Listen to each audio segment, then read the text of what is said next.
नमस्कार, MP news cast में आपका स्वागत है। मैं हूं आपके साथ दीप्ति भटनागर। आइए शुरुआत करते हैं दिन भर की कुछ खास खबरों के साथ। मुरैना जिले में होने वाले उपचुनावों के लिए जहां बीजेपी के प्रत्याशियों के नाम लगभग तय माने जा रहे हैं, वहीं कांग्रेस के टिकट की दावेदारी करने वाले नेता क्षेत्र में जनता के बीच आकर उपचुनाव में अपनी ताल ठोक रहे हैं। मुरैना से ऐसे ही कांग्रेस के नेता वीरेंद्र हरसाना ने बीजेपी नेताओं पर आरोप लगाते हुए अपने टिकट की दावेदारी पेश की है। वीरेंद्र हरसाना की माने तो बीजेपी ने षड्यंत्र पूर्वक जिस तरह से प्रदेश में कमलनाथ सरकार को गिराने का काम किया, उसका जवाब इन उपचुनाव में जनता के द्वारा दिया जाएगा। वीरेंद्र हरसाना के अनुसार प्रदेश में कमलनाथ सरकार ने जनता से किए गए वादों को पूरा किया। 1.5 लाख तक किसानों के कर्ज माफ किए गए, वहीं आगे जाकर 2 लाख तक के कर्जे भी माफ करने की कमलनाथ सरकार की प्लानिंग थी, पर उससे पहले ही बीजेपी के नेताओं ने षड्यंत्र करके सरकार को गिरा दिया और ऐसे में जनता के द्वारा चुनी गई सरकार गिराने का जवाब इन चुनावों में जनता ही बीजेपी को देगी। वीरेंद्र हरसाना की माने तो कांग्रेस सरकार इन उपचुनावों के बाद एक बार फिर बनेगी और कमलनाथ फिर से मुख्यमंत्री पद की शपथ लेंगे। संवाददाता मुरैना मनोज उपाध्याय।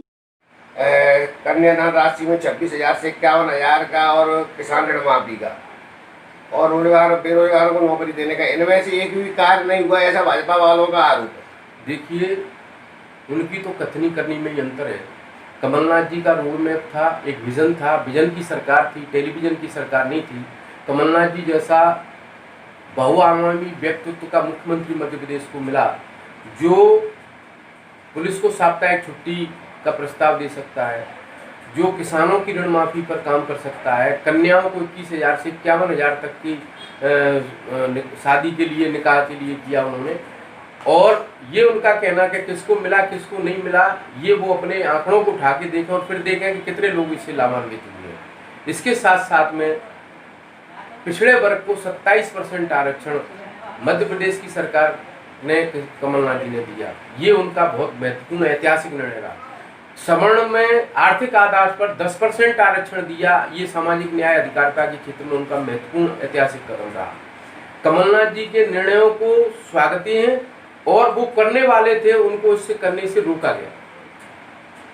बागी विधायकों का आपकी सरकार पर आरोप है कि जितने हमारे क्षेत्रों में के लिए विकास के लिए कतई एक पैसे का भी बजट नहीं निकाला, जितना भी विकास हुआ है वो छिंदवाड़ा और रानागढ़ में हुआ है। इस विषय पर आप क्या कहना चाहेंगे? इसमें ये बात स्पष्ट है कि कमलनाथ जी ने अपनी सरकार में सारे विधायकों को इतने अधिकार दिए हुए थे कि वो अपने क्षेत्र का सीएम था और इतने प्रपोजल कमलनाथ जी के पास आज एविडेंस के रूप में है कि 500 600 चिट्ठियां इन्होंने जो अनुशंसाएं की उन पर कमलनाथ जी ने अमल किया और आए दिन रोज सरकार के लिए नई नई परेशानियां खड़ा करना इन लोगों का काम था।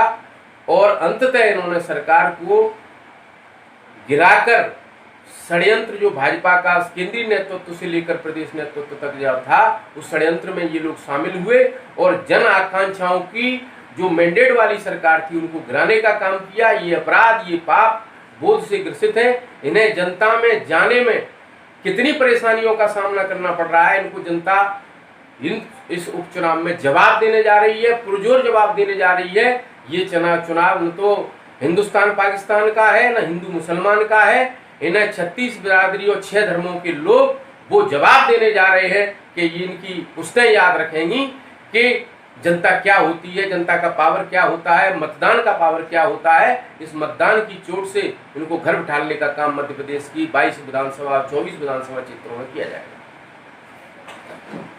भाजपा का ऐसा आरोप है कि कमलनाथ की सरकार एक ट्रांसफर उद्योग चला रही थी और इसके अलावा उन्होंने कोई भी कार्य नहीं किया। जितना भी विकास किया है वो छिंदवाड़ा के लिए किया है। इस पर विषय पर आप क्या कहते हैं? देखिए, मध्य प्रदेश के एकमात्र सांसद नकुलनाथ जी हैं, जिन्होंने अपनी सारी सांसद निधि समय सीमा में खर्च की और जनता के लिए खर्च की। और अपन मध्य प्रदेश के अन्य सांसद जो भाजपा के हैं उनके आंकड़े उठा के देखिए कि उन्होंने कितना पैसा जनता पर खर्च किया। इसलिए ये आरोप निराधार है, मिथ्या है, इसका मैं पुरजोर खंडन करता हूँ।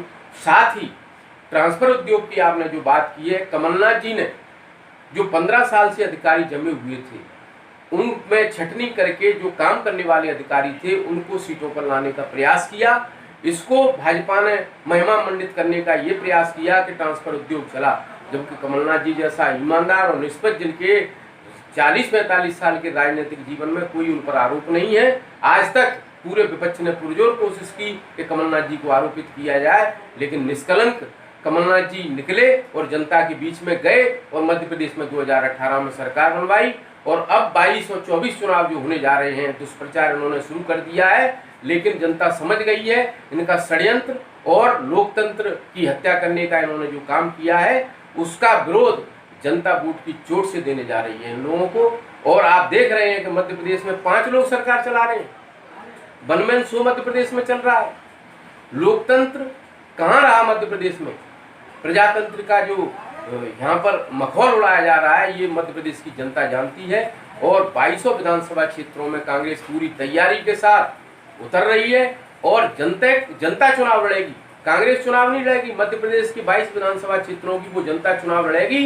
इन लोगों ने जो जनमत का अपमान किया है, गद्दारी की है और जो जनमत के मैंडेट जो कांग्रेस की सरकार को चलाने का दिया, और इन्होंने जो जनकल्याणकारी आपने रोजगार की बात की, कमलनाथ जी का रोड मैप था कि मध्य प्रदेश में 5 साल में 5 लाख लोगों को रोजगार देने का उनका रोड मैप था। मध्य प्रदेश को स्वर्णिम मध्य प्रदेश बनाने का उनका विजन था।